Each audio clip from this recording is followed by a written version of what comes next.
I'm Katie Breitholtz. I am an EL learning specialist, which basically means that I work with all English learners, and all of my students have IEPs. So I work with any students with disabilities, basically. So we're battling language and disability at the same time. It's really a unique challenge. And I've been using Edulastic for about 3 years now, and I absolutely love it. Just like Natalie, I love all things Edulastic, and I'm such a nerd, and I share it all the time and like tell teachers they need to use it. So I'm excited to be on the panel and sharing how I use it in my classroom. If you'd like to click to the next slide, then, Jan. Okay, so I kind of come at Edulastic, and when I make my tests and my assignments for my students with this in mind of what are you testing? Are you testing language or are you testing content?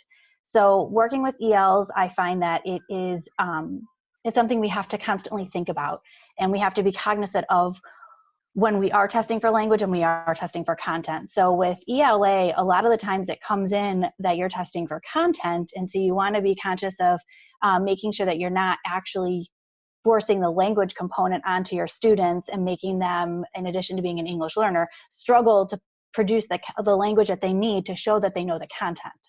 And so I'm going to talk a little bit about some of the question types that I like and that I use a lot with my students.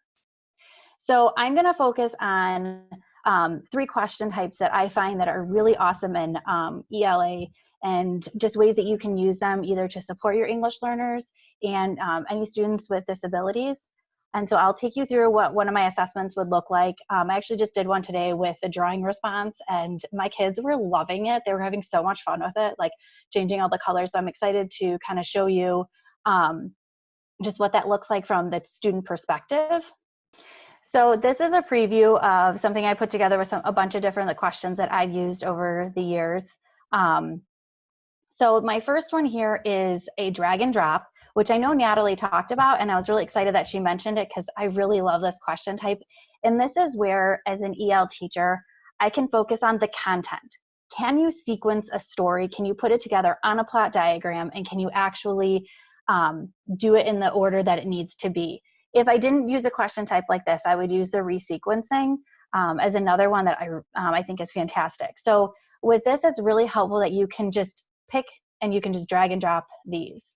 And so I'm just literally showing you how the kids can manipulate this, and you can have it where it fits in, which I know that obviously doesn't go there based on the size of the box, but the kids, it will auto fit your wording, and you can adjust this so that you can see the parts of your picture that you want.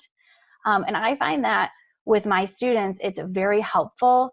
And I can even modify this question further for my students who have accommodations. So like I would even put in like a couple of the events if I felt that it was necessary. One thing to remember is I do work with middle schoolers, so it's just a little less intense sometimes, I think, than when we get to the high school level. But so again, just really easy, nice, that you can just move through these, and the students can manipulate the boxes very easily. And I find that they have no trouble with these. Here's another example of a drag and drop that I've used. And so you, again, can add pictures with your drag and drop. And so this one I have where they have to put the description to each of them. So I can actually show these then. Oh, wait, that's not true.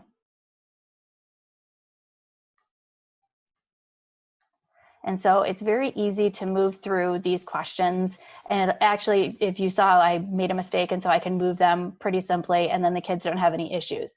Another thing to draw your attention to is up top, you get some of the nice features with flagging a question that if you aren't sure of it, the student can come back to it later.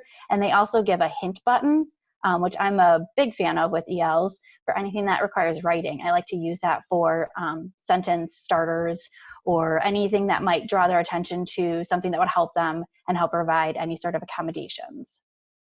So this is the drawing response. The drawing response is actually found under the math tools.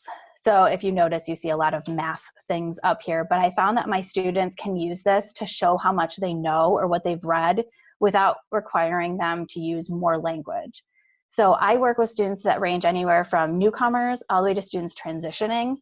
And it makes this, makes my job a lot easier when I can put in questions like this, because it takes away some of that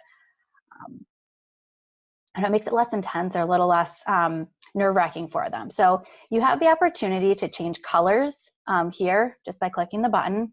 And then, so I'm going to use red. And then you can also change the size. So I had students, so we are reading a book called Touching Spirit Bear, if any of you are familiar with it. My students love it, especially with the bear mauling. And so they are using it to show the wounds that our main character had, and how the two characters knew that he was mauled by a bear and he didn't get hurt just in the storm. And so they can literally draw on the body and show, oh, this is not a very good drawing, sorry guys. They can show how they know and what they read without having to write about it. I even had students though that used the text box and were able to write and articulate their ideas further because they felt like they didn't do a very good job showing it. But again, for your newcomers or any students with disabilities, sometimes being able to put those, put everything into words can be a little bit more challenging. So I find that this is a very cool way for students. Another idea was even using it for characterization, and where you split the body in half and talking about what's inside and what's outside, talking about like character traits. And I've seen that as well. And it's a very cool tool for the students. Again, working with newcomers, I've used this where I use my images as options. And so the students are able to use the multiple select, put in and use their images to help figure out what do I know what what pink is. And so they can use images to help identify where you're not using more language, but you're focusing on can you figure out what it is. And then again, here's another one with select all the nouns. And I gave an image and the word next to it, so in case they weren't sure. And so they can figure out, I can test again, content, can you figure out what the nouns are? And they can then select these. Another thing that I like though is at the end is that I flagged a question and the students know to go back to it and they can check their work before they go. So this is a pre-made assessment that I just had put together for this, and you can just see a little preview here. I do want to add one quick thing.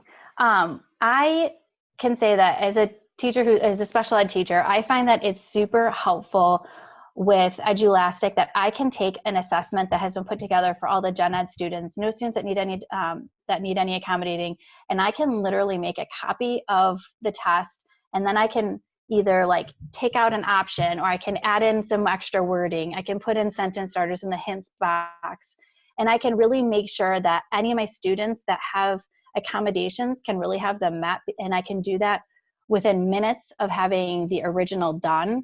And it's simplified my work, and it really helps with my students too.